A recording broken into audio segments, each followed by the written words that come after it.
Welcome back. So today I'm taking up one of the most common, or rather the most important astro query I've received on my email ID reclaimyourlife@conetuniverse.in, and that is about कुंडली मिलान.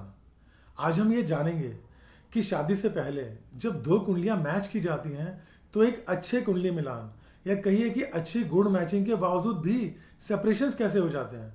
आमतौर पर लोग ये जानते हैं कि कुंडली मिलान में 36 में से एटलीस्ट 18 गुण तो मिलने ही चाहिए, और अगर पॉइंट्स 22 से 28 के बीच में हो तब तो बेस्ट माने जाते हैं.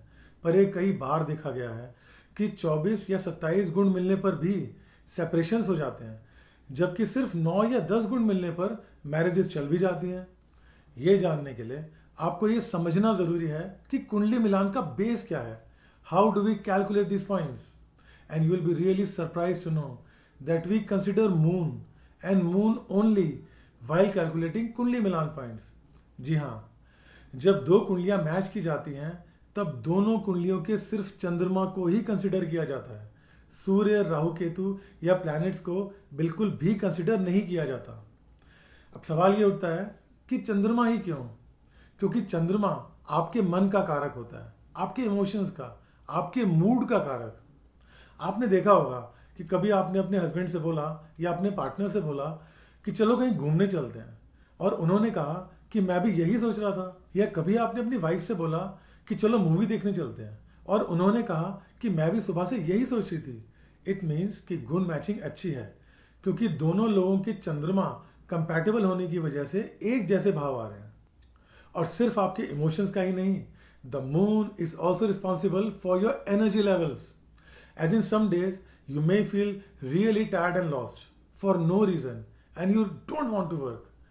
If on these days you tell your husband कि यार आज तो काम करने का बिल्कुल भी मन नहीं है, and even he says कि मैं तो ऑफिस ही नहीं जा रहा, somehow I'm feeling really tired, it means कि गुण मैचिंग अच्छी है क्योंकि दोनों के एनर्जी लेवल्स एक जैसे ही काम कर रहे हैं. On the contrary, if things are happening the other way around, for example, if you're really pumped up and getting ready to go to the gym with your husband, और एक बार फिर से उन्होंने कहा यार आज नहीं मैं जा रहा, कल चलूंगा पक्का, इट मीन्स कि गुण मैचिंग खराब है. जो भाव आज आपके मन में है या जो एनर्जी लेवल आज आपका है उसका ठीक उल्टा आपके पार्टनर में होना, और ऐसा बार बार होना एक खराब गुण मैचिंग की ओर इशारा करता है. डिपेंडिंग ऑन द मून, कुछ लोग दिन के फर्स्ट हाफ में ज्यादा एनर्जेटिक होते हैं तो कुछ लोग सेकेंड हाफ में.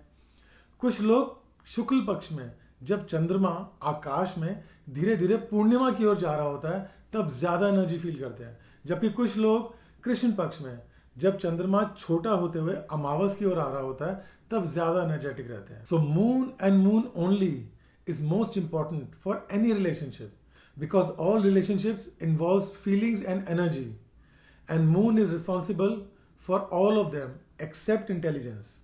But it will be the moon again which will rule as to how and when you will use that intelligence.